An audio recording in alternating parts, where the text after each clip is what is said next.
All right. Hello, everybody. Thank you very much for joining our meeting. Our consulting team is very proud to share to you digital transformation, the future of business. So, without further ado, we shall begin. But before I do that, I would like to present the whole team who's been working on this really, really hard. Our team members are Boluwatife, Gayatri, Kirandeep, Naveen, Vibha, Vinod, and last but not least, myself, Andres Luna. So, our agenda for today will be explaining what digital transformation is. We're going to talk about digital technologies and transformation and how they both terms actually relate to each other. We're going to explain some of the tangible and intangible values related to digital transformation. We're going to explain some of the risks attached to it, some of the challenges and how to mitigate them. We're going to also talk about how to mind the cultural gap. We'll also explain a little bit about the TAM and UTOP model frameworks. We'll provide some recommendations at the end, as well as a final conclusion regarding why digital transformation is important. So before I start giving an explanation of what digital transformation is, I want everyone to think about in their heads, what is the first thing that comes to mind when you think about digital transformation? And why is it important? Some people might believe that digital transformation is actually pretty bad because it can uh, eliminate human resources in favor of digital technologies. And that's just not actually right.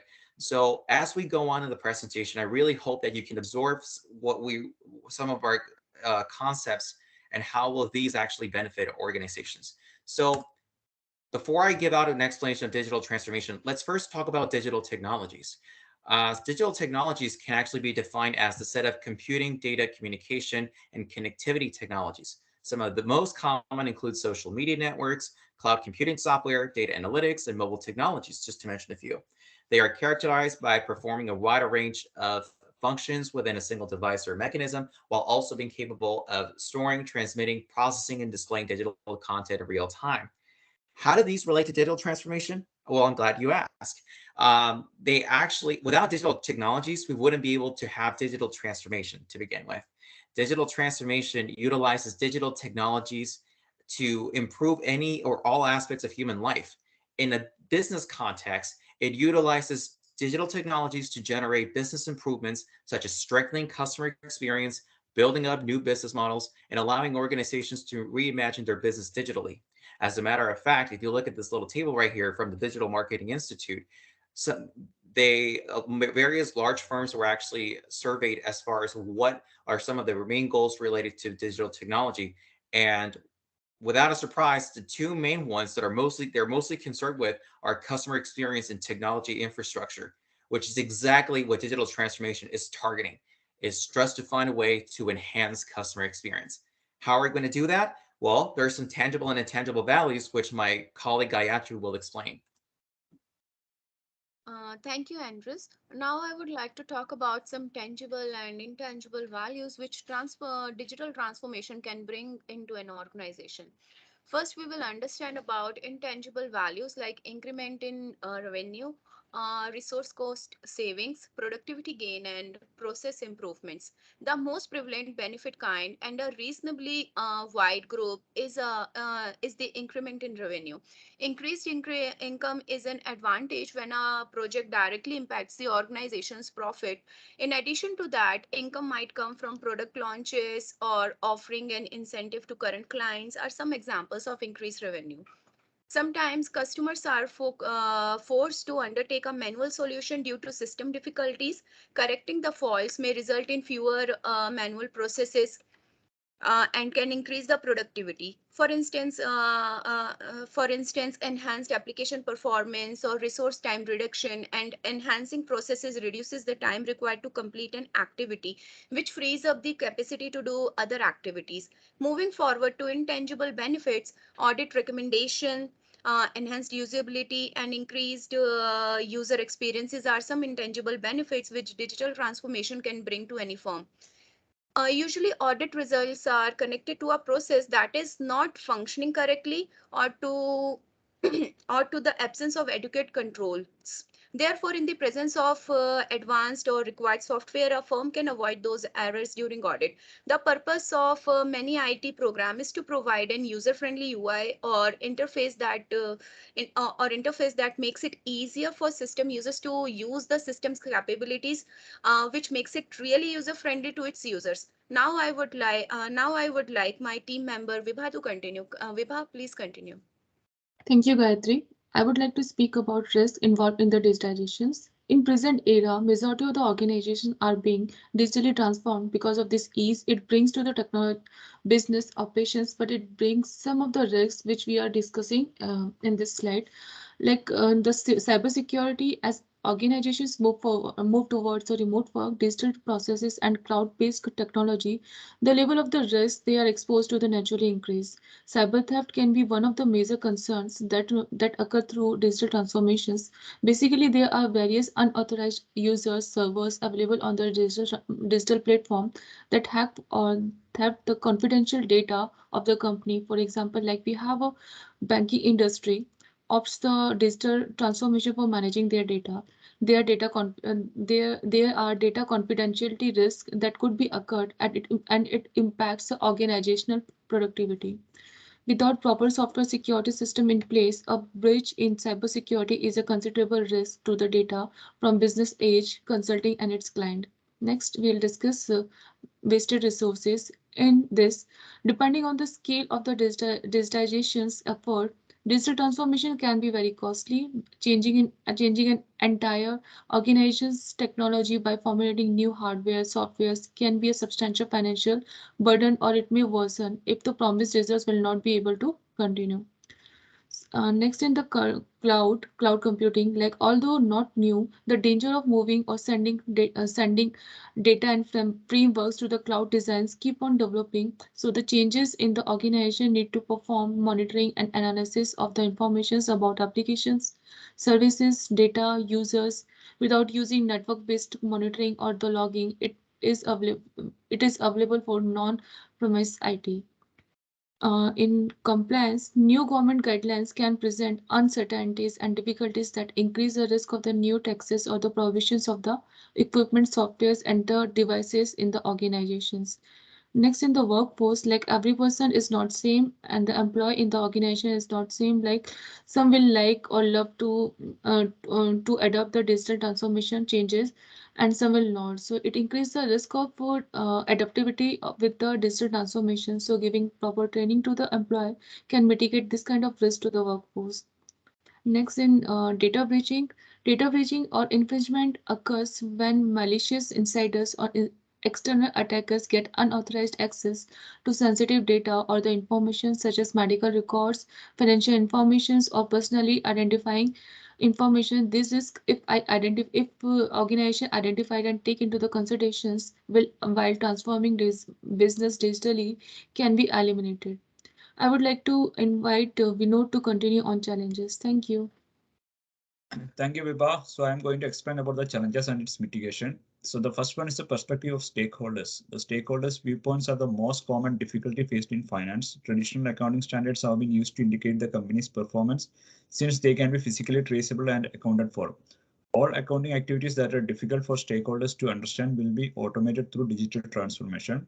The most effective way to address this issue is to communicate and educate stakeholders about automated implementations and financial performance metrics. The second one is the customer satisfaction. Customers are likely to confront a customer satisfaction issue due to changes in the company's policy regarding customer interactions. The best way to deal with the problem is to utilize a strategy that keeps the company's traditional culture intact during the shift. Customers should be involved in the business transformation and informed about the changes made. The third one is the business efficiency. Internal process may confront a problem of business efficiency that affects the business operation. Mitigating strategies include efficient use of the business resources supplied by the business to guarantee that all human and other resources are used to their full potential. Most employees may experience difficulties such as negative attitudes towards the change, a lack of understanding of information technology, and lack of skills. Some employees may also resist the transition. The last one is a lack of knowledge and innovation. Lack of knowledge and creativity may pose obstacles to organizational capacity. Retraining experienced personnel and recruiting experts to oversee the business operations during the transformation are the most outstanding mitigating solutions for the issues. Now I am handing over to Tiffany for minding the cultural gap. Thank you very much, Vinod. So Doe and company had said that if we think that digital transformation is about technologies, then we need to think again. True transformation is saying that cannot occur within an organization if its people are not fully invested in it. That is why culture, organizational culture, is seen as very important for digital transformation to be a great investment and to ultimately succeed. So how do we ensure that organizational culture is going to help digital transformation success? We would notice that we need to start with the why. We need to communicate with the employees and everyone involved about what digital transformation is about. We also need to encourage disruptive thinking, ensuring that employees can learn, unlearn, and relearn current practices and future expected practices. One way to do this is to appreciate noble thoughts. Verity says that this would ensure that employees get to work joyfully, and then they can also connect their work with the digital transformation, see how whatever they do impacts on the digital transformation processes. And lastly, we need to revisit our organizational operating model. What we need to put in mind is that it's first about the people before the technology. Digital transformation is culture driven and not technology driven. I'm going to hand over now to my colleague who will take us through TAT and Taman Thought. Thank you. Thank you, Tife. So now I will explain TAM model, that is Technology Acceptance Model. It was developed by Fred Davis and Richard in 1989. And before starting this model, I want to ask a question. Why do people use technology? So, well, one theory explains it. It's TAM. That's a theory why people use a particular technology in work environments or work contexts. The theory that states that technology is useful for their work and easy to use. So since it was developed in late 80s, when we have technology such as email and work processing system, they could replace systems such as writing a letter by hand. So it is important to understand that the theory says very little about the technology itself, but it says a lot about what we believe or what we perceive. So what we perceive this technology to be. So in other words, whether the technology is actually useful or easy to use is not a matter of technology, but a perception, and this may change obviously. So depending on how much experience you have or how old you are, what gender you are, the perception of particular piece of technology such as iPhone, tablet or computer changes, not because technology is different, but because you and I are different. So now I will explain some limitations of TAM model. Number one, it is assumed that people plan their behavior and they are rational in their actions.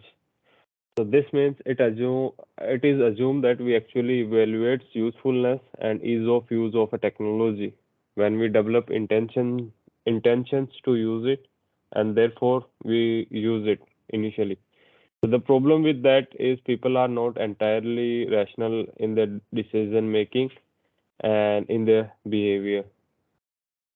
So everything we do is not planned or reasoned. So therefore, this theory is not accountable for this. For an example, when Apple launched iPhone, people started to camp in front of Apple stores in order to get a hold of iPhones. So none of these people, a few of them had a chance to actually trial the technology of that new iPhone, so that they couldn't have actually known about the usefulness or ease of use of iPhone, but they were very clear that all of them had an intention to actually buy and get one of these iPhones and use them. So that can really be called the reason action based on an evaluation of the technology. Second limitation of the theory is that It doesn't tell us unfortunately how to make a technology easy to use or useful. In other words, it doesn't give any design advice how we should build a better technology. Other than this is like a very general statement of making sure its usefulness and make sure it's easy to use.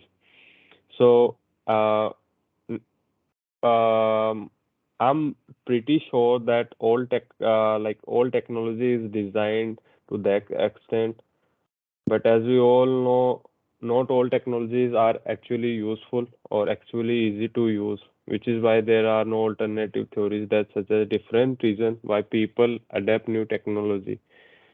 For example, based on the expectations that they form about the technology, whether these expectations then confirm or disconfirm. So now talking about UTOT, Andres, yeah, the unified theory of acceptance and use of technology, UTOT, is a technology acceptance model which was developed by Venkatesh and Davis. So the UTOT aims to explain user intentions to use an information and subsequent users' behavior. The theoretical model of UTOT suggests that the actual use of technology is determined by behavioral intentions and actions of an individual. The perceived likelihood of adapting the technology is dependent on the direct effects of four key determinants and its subdeterminants. Four determinants are performance expectancy, social influence, effort expectancy, and facilitating conditions. So, what is the difference between TAM and UTOT? So, TAM is mostly used for individual levels, but it can be applied for organization settings or it can be used in organizations, whereas UTOT is only used for organization levels. So the growth of an e-commerce sector, emerging technologies such as big data, artificial intelligence, cloud computing, fog computing, blockchains, and robotics drive the implementation of new technologies in organization, which is very helpful for organization. Thank you. Now I hand over to Kiran. Now I would like to talk about a recommendation. My first recommendation is digital technology must be employee centric. Proper trainings are to arrange for the staff for the better implementation of the digital technologies and ensure they can manage upcoming digital trends. Second one is utilize TAM and UTOT framework to understand the staff perceived ability to employ new digital technologies in their daily work. Third one is simple digital technologies can make a difference. Digital transformation consultant is to observe the company technology, process staff, and increase the efficiency of having short and long-term improvement. Thank you. Now I would like to call Andreas. So just like Kirandeep said, one of the best recommendations that we can do is utilize the TAMA Utah frameworks. There are actually many ways that we can assess those with employees, especially when trying to understand some of their their perceived ability and usefulness when it comes to learning how to use new digital technologies. When we know about this and we know what kind of industry we're working with, then we can find the right product and the right technology and the right trend to implement into our business. And that's the thing about digital technology. Now, if you were to go back into what you had in mind as far as what digital technology was or is, how does that change? Have you been able to acquire new concepts to add into it? I believe I really what I'm hoping that you're getting from this presentation are concepts like innovation, evolution, inclusiveness, trying to become more digital savvy, which is pretty important in this day and age. As we all know, the rapid development and ever evolving nature of the digital landscape leaves no time for companies to rest on traditional methods. They need to evolve as time goes. There's no way about it. That's the only way that we can be successful as a business. Being uh, technologically savvy also means that companies are ready for innovation and can even spot gaps or opportunities in their current systems as they are aware of the digital space and they can move forward to success.